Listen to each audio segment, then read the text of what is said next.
అన్న చెప్పండి బీఆర్ఎస్ ప్రభుత్వంలో ఎట్లా ఉంది పాలన? ఇప్పుడు ఎలా అనిపిస్తుంది? ఇప్పుడే బాగుంది. బీఆర్ఎస్ ప్రభుత్వంలో ఏముంది ఏం లేదు. అంటే 10 ఎట్లా అన్న? ఏళ్లలో ఏం బాలేదు, ఏం బాలేదు? 10 సంవత్సరాలలో ఒక్కరికి కూడా రేషన్ కార్డ్ ఇవ్వలే. హ్మ్. ఒక్కరికి కూడా ఒక ఇల్లు ఇవ్వలేదు. హ్మ్.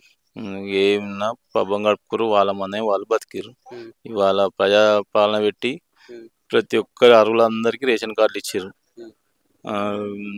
ఇండ్లు ప్రతి గ్రామంలో ఇండ్లు వస్తున్నాయి, ఇందిరమ్మ ఇండ్లు. హ్మ్. అన్ని విధాలా రేవంత్ రెడ్డి ప్రభుత్వం చాలా బాగుంది. హ్మ్. మరి ఇప్పుడు పెన్షన్స్ సరిగ్గా వస్తలేవు. రైతు బంధు టైంకి ఇస్తలే అని ఎవరంటారు? చెప్తున్నారు కదా ప్రజలు.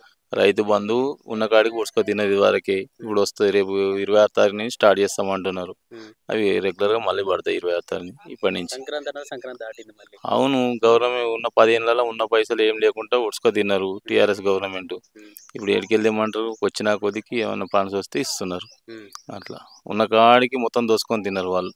హ్మ్. మీ అందరికీ తెలిసిన విషయమే. హ్మ్. 10 ఏళ్ళలో ఖజానా ఏం లేకుండా చేసిర్రు. హ్మ్. రేవంత్ రెడ్డి ఇటు అటు నెట్టుకొచ్చుకుంటా మామూలు వచ్చిన వాళ్ళకి ఇస్తున్నాడు. హ్మ్. ఇప్పుడు రైతు బంధు రుణమాఫీ చేయలేదా? హ్మ్. అది టోటల్ చేసిండు. కాలే అంటారు కదా చాలా మంది. అయింది 2 లక్షల వరకు అయింది. కొంతమంది కొన్ని కాలే, వాళ్ళ తప్పులు ఉండి రేషన్ కార్డు తప్పులు, హ్మ్. వాళ్ళ అకౌంట్ తప్పు ఉండి కాలేదు. హ్మ్. మిగతా అన్ని దాదాపు అన్ని అయినాయి. అన్నీ అయిపోయినాయి. ఫ్రీ కరెంట్ ఇట్లా ప్రతి వస్తుందన్న మంచిగా ఊర్లో? అందరికి ఉన్నది ఫ్రీ కరెంట్. అప్లై చేసుకున్న వాళ్ళందరికి వచ్చింది, నడుస్తుంది కూడా. హ్మ్. ఇప్పుడు ఊరు మొత్తంలో ఒక 10-15 మందికి రాకపోవచ్చు. హ్మ్.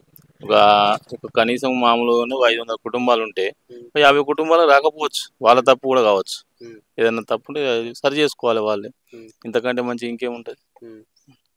రైతు బంధు గాని టైంకి అప్పుడు కేసీఆర్ టైంకి ఇస్తుండే అంటున్నారు. ఒక రైతు బంధు ఇచ్చిండు, ఉన్నాయి అన్ని తీసుకోండు. హ్మ్. ఇంకేమి ఇచ్చిండు? ఇల్లు ఇచ్చిండు ఎక్కడ? హ్మ్. ఒక్క ఊర్లో ఇల్లు కట్టించిండు? కొన్ని డబుల్ బెడ్రూమ్లు కూడా వచ్చినాయి కదా. ఎక్కడ ఇచ్చిండు? మా మండలంలో ఒక్క దగ్గర కూడా రాలే. ఎవరికి రాలే. మా మండలనే రాలే. హ్మ్. ఉమ్. అయితే ప్రభుత్వం మంచిగా ఉందంటారు ఇప్పుడైతే. చాలా బాగుంది. హ్మ్. ఇప్పుడే ఇంకా సంవత్సరం అయింది, అంటే రేపు బయట రేపు అన్ని ప్రజల్లో వస్తాయి. కొందరు ప్రజల్లో వ్యతిరేకత వస్తుంది కదా లేదు, ప్రభుత్వం పైన. ఇప్పుడు పడిరానోళ్ళు నిన్న మొన్న తిన్నోళ్ళు హ్మ్. ఆ పాట పాడకుండా ఏం చేస్తారు? హ్మ్. నిన్న మొన్న అన్ని తిన్నోళ్ళు ఇక దొరుకుతలేవని ఆ పాట పాడతారు. హ్మ్. అంతే. జనాలకు మాత్రం చాలా బాగుంది, హ్మ్. మంచిగా చేస్తారు. ఓకే. థ్యాంక్ యూ అన్న.